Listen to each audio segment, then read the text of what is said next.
Então, turma, paz em Cristo, espero que todos estejam bem. Eu estarei colocando aqui mais um conteúdo da nossa aula. Vamos falar sobre Cristologia, conforme está aí na apostila, de uma forma resumida. E aí nós vamos iniciar nossa aula falando sobre Cristologia, que é a doutrina da pessoa e da obra de Jesus Cristo. Uma frase embaixo, bem clara: não foram os pregos que seguraram Cristo na cruz, mas o amor dele por você e por mim. Está aí a aula de hoje na página 7 até a página 9, dentro da nossa apostila. E aí nós vamos ver agora nomes e títulos de Jesus Cristo, né? O primeiro nome que nós encontramos é Jesus, que designa a pessoa e a existência do Filho de Deus.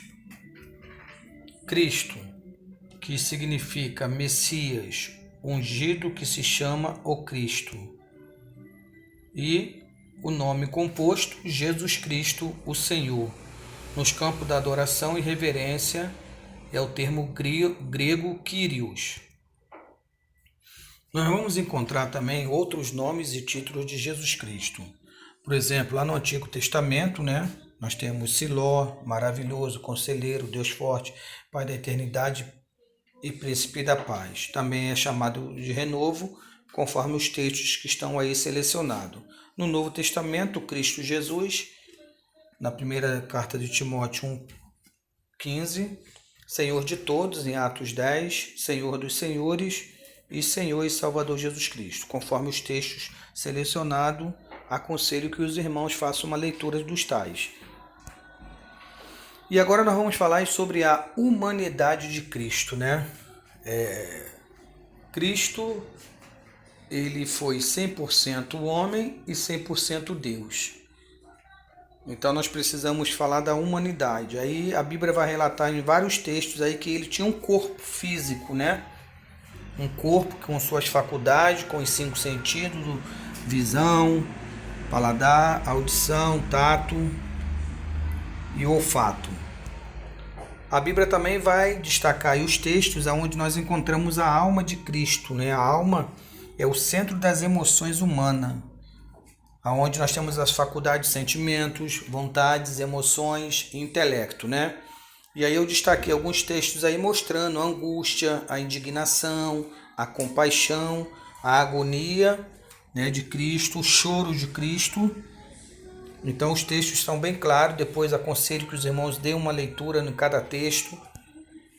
E por fim nós também vemos aí que a Bíblia destaca o Espírito de Cristo, né? No Espírito nós temos as principais faculdades, fé e consciência. É justamente no Espírito que há a conversão do ser humano, né? A fé ela vem pelo ouvir, pelo corpo, e aí vai até o Espírito, produz fé e consciência de vida pecaminosa e transforma a alma do homem, mudando os seus sentimentos, vontades e emoções carnais para vontades e emoções e sentimentos espirituais.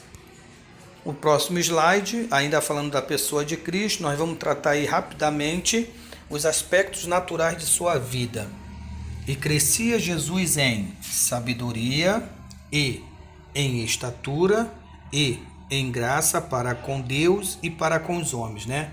Lucas 2,52. Nós vimos aí os aspectos do crescimento de Cristo, né? Primeiro, o físico, é a estatura, né? A gente nasce criança e vai desenvolvendo a estatura física. O desenvolvimento mental, a sabedoria, o crescimento social para com os homens e o desenvolvimento espiritual para com Deus. E o desenvolvimento intelectual das faculdades, né? Pois bem. E aí nós vamos também agora falar sobre a sua humilhação, enquanto o Cristo humano, Jesus histórico. Cristo se fez homem e servo, conforme Filipenses e Hebreus, e Timóteo e João. Sendo rico, se fez pobre, 2 de Coríntios 8,9. Sendo santo, foi feito pecado, 2 de Coríntios 5,21. Fez-se maldição, Gálatas 3,13. Foi contado com os transgressores, Isaías 53 e Marcos 15,28. Então, assim, ele se humilhou, ele se esvaziou-se para que pudéssemos ter a salvação e a vida eterna.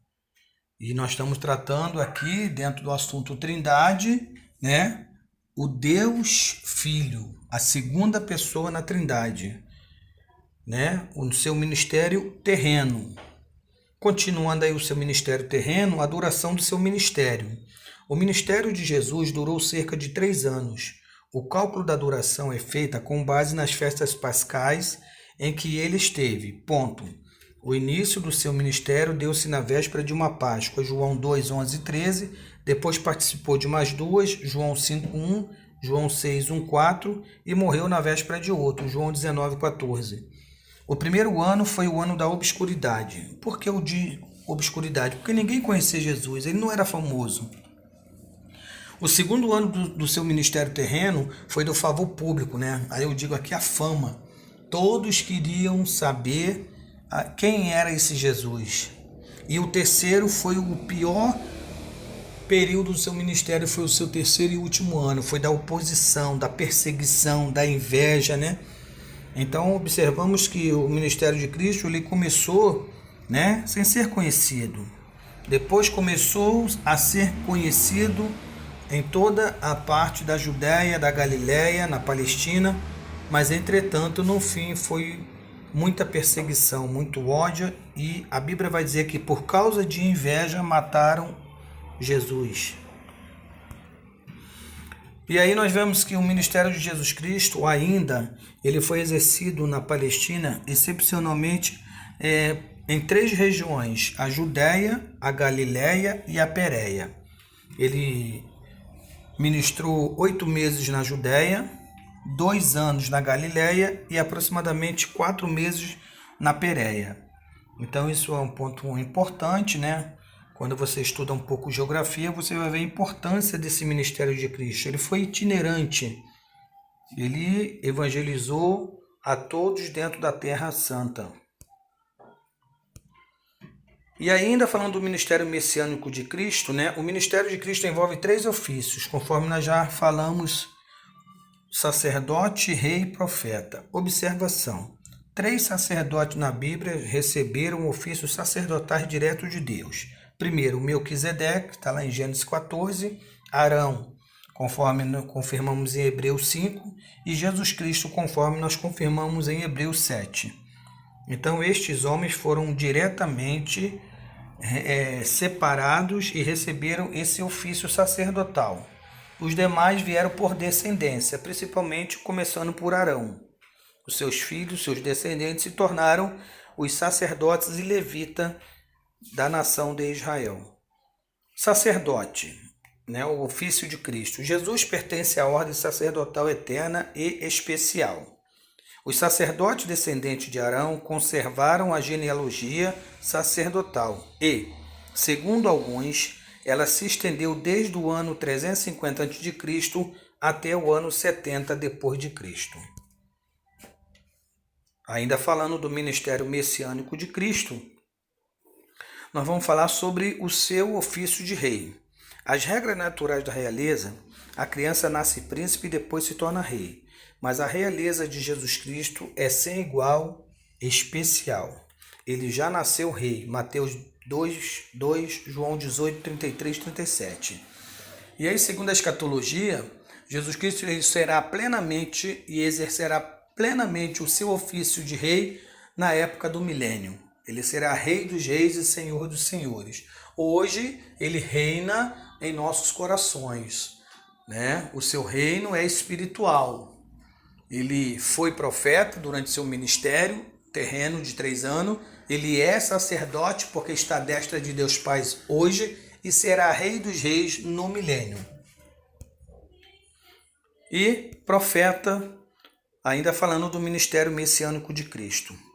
A promessa de que Deus levantaria um profeta semelhante a Moisés, está lá em Deuteronômio 18, 18, teve o cumprimento em Cristo, conforme Lucas 24, 19 e Atos 7, 22. Agora nós vamos falar ainda, né, sobre as fases do julgamento de Cristo, né? Vamos lá. Nós temos aí 3 fases eclesiásticas. Primeiro, diante de Anás, Caifás e o Sinédrio, conforme está lá em João 18, 13 e 24 e Mateus 26, 57. Também nós temos 3 classes civis da fase do julgamento: diante de Pilatos, depois diante de Herodes e volta novamente perante Pilatos outra vez, conforme João 18, 28 e Lucas 23, 7 e 11. E nós temos uma fase que foi divina, né?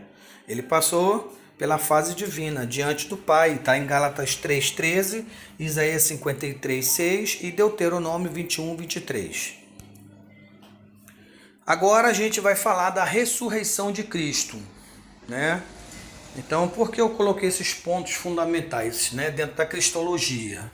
Porque para estudar a segunda pessoa da Trindade, existe uma disciplina chamada na teologia de cristologia, que aí a gente vai se aprofundar. Eu tirei alguns pontos para que os irmãos possam ter uma noção e um conhecimento mínimo da segunda pessoa de Cristo, tá? Então nós vamos falar agora do ponto culminante, né, da teologia, né? Paulo vai dizer que se Cristo não ressuscitou, é vã a fé, e ainda permaneceis em vossos pecados. 1 Coríntios 15, 17, parte B.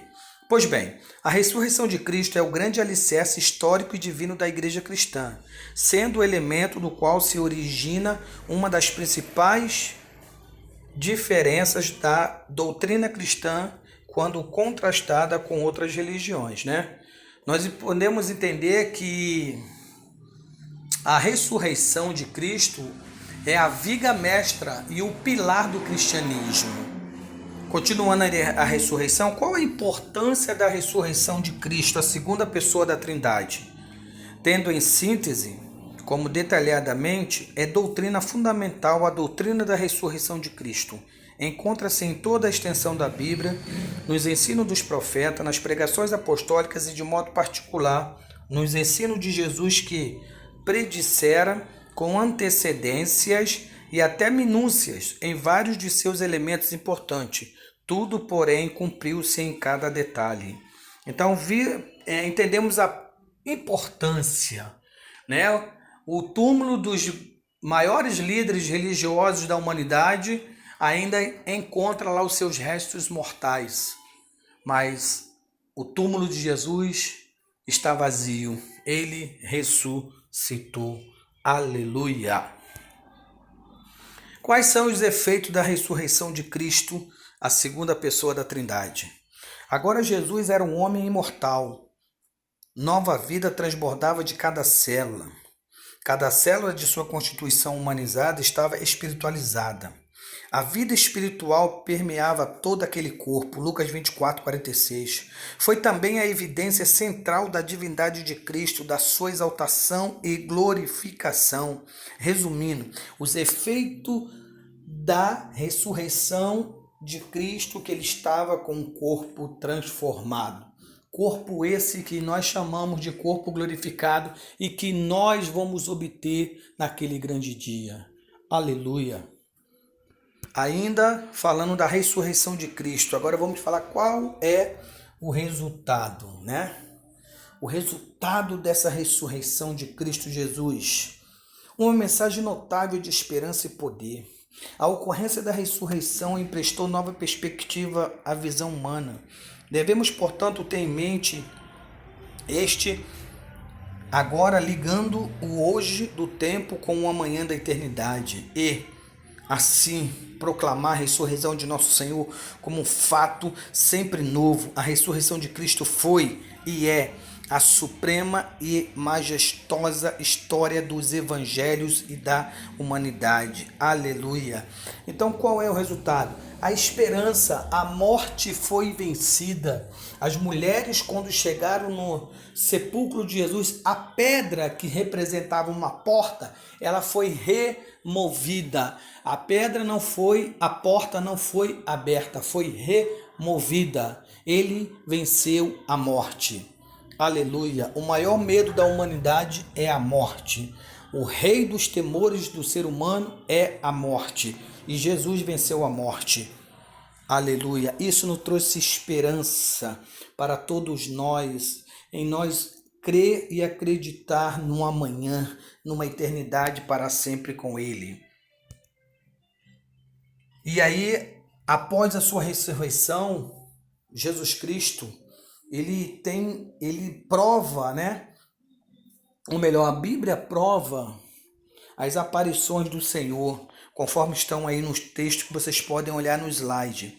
Ele aparece a Maria Madalena, as outras mulheres, mais os 2 discípulos no caminho de Emaús, aparece a Pedro aos 11, depois aos 11, uma semana depois, 7 discípulos junto ao mar da Galileia, mais de 500 irmãos, Tiago, irmão do Senhor, e finalmente a aparição e a ascensão em Betânia e no monte. Então, assim, são provas infalíveis e infutáveis, né, que não temos como nós não deixar de crer de que ele venceu a morte. Ainda que tentaram forjar uma mentira de que roubaram o seu corpo, que os discípulos foram lá à noite e levaram o corpo, a Bíblia é bem clara em mostrar posteriormente a ressurreição de Cristo. E aí, após a sua ressurreição, né, Cristo Jesus agora ele vai ascender aos céus. Ele vai voltar. Ele havia antes, como eu falei no slide, se esvaziado, se tornou carne, habitou entre nós, conforme João 1,14, e agora ele vai voltar ao seu lugar, que ele sempre esteve com o Pai, porque ele e o Pai são um. Então, estamos falando de trindade, né? A ascensão de Cristo. Por ascensão de Cristo, queremos dizer sua volta ao céu em seu corpo da ressurreição.